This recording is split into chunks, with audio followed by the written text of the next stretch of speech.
Negara kita adalah negara demokrasi yang menghormati kebebasan berpendapat dan berorganisasi. Negara kita adalah negara hukum yang harus menjalankan hukum yang seadil-adilnya, melindungi kepentingan yang lebih luas, dan sekaligus menjamin rasa keadilan masyarakat. Salah satu esensi dari demokrasi adalah kebebasan berpendapat. Terjaminnya keamanan kebebasan berpendapat juga memastikan penguasa tak bisa sewenang-wenang. Tapi kenyataannya, kebebasan berpendapat kian sulit diterapkan di negeri yang katanya menjunjung tinggi asas demokrasi ini. Masyarakat mulai ketakutan saat mengutarakan pendapat, karena mereka tahu ada algojo demokrasi bernama Undang-Undang ITE yang siap menghukumi. Setiap pelayanan publik sedikit, urusannya bisa panjang ke polisi hingga ke meja hijau. Akankah revisi Undang-Undang Informasi dan Transaksi Elektronik demi terciptanya ruang demokrasi benar-benar bisa terrealisasi?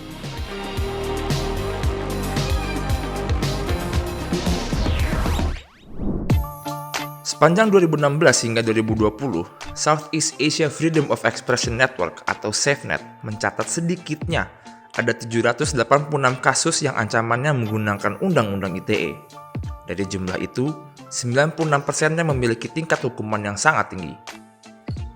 Kita harus tahu bahwa dengan keadaan seperti itu, maka tidak bisa demokrasi itu tumbuh.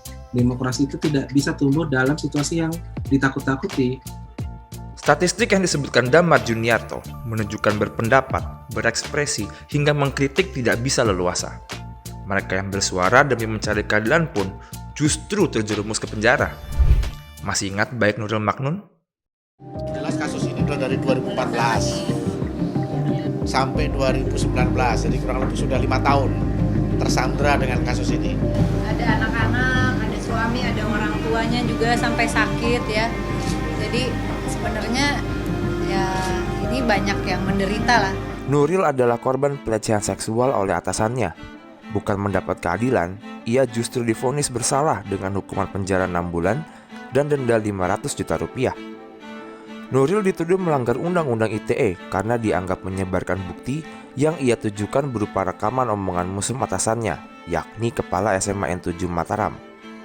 Namun di tahun 2019, Presiden Jokowi akhirnya memberi amnesti untuk Nuril. Korban pasal karet Undang-Undang ITE lainnya adalah seorang wartawan di Makassar. Muhammad Asrul dilaporkan ke polisi dan sempat ditahan karena menulis berita terkait dugaan kasus korupsi Farid Judas Karim, salah satu anak dari wali kota Palopo. Ia dijerat menyebarkan ujaran kebencian dengan Undang-Undang ITE pasal 28 ayat 2 dan pasal 14-15 Undang-Undang Nomor 1 tahun 1946. Setelah ditahan 36 hari, putusan hukuman Asrul ditangguhkan karena desakan kuat dari masyarakat. Yang tak kalah mencengangkan adalah kasus dari dosen Universitas Syah Kuala, Aceh. Saiful Mahdi dijerat dengan Undang-Undang ITE dengan tuduhan pencemaran nama baik karena mengkritik kebijakan kampus tempat ia mengajar di grup WhatsApp pada tahun 2019 lalu. Kritik yang disampaikan Saiful merujuk pada kejanggalan hasil tes masuk dosen CPNS di Universitas Syiah, di mana peserta dengan nilai rata-rata tinggi tidak lulus, sementara yang nilainya di bawah rata-rata justru lulus. Pengadilan Negeri Banda Aceh memvonis Saiful 3 bulan penjara dan denda 10 juta rupiah.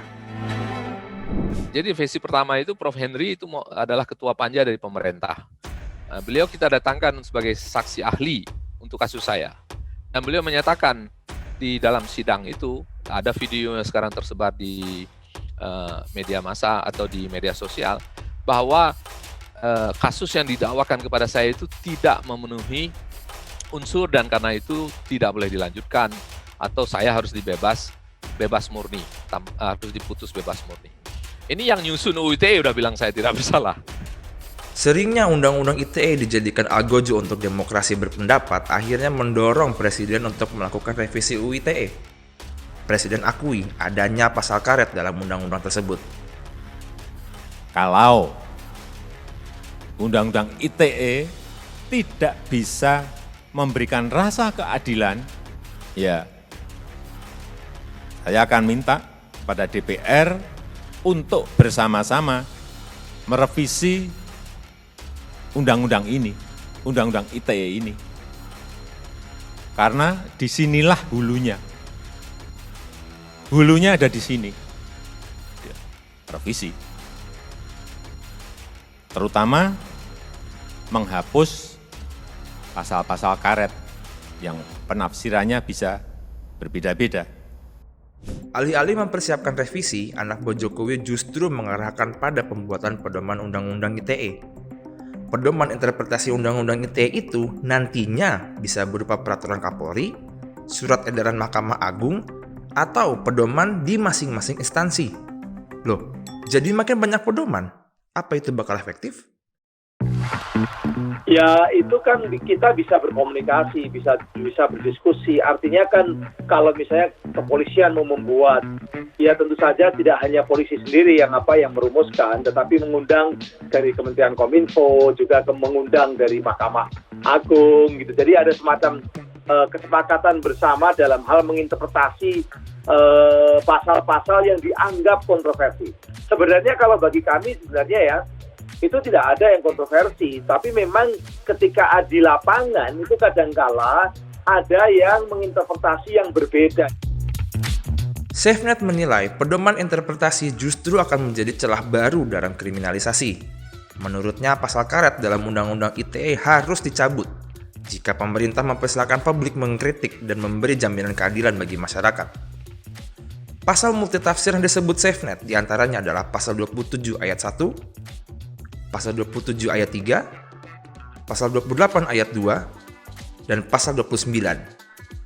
Tak ketinggalan pasal 26, pasal 36, pasal 40 ayat 2A dan 2B, serta pasal 45.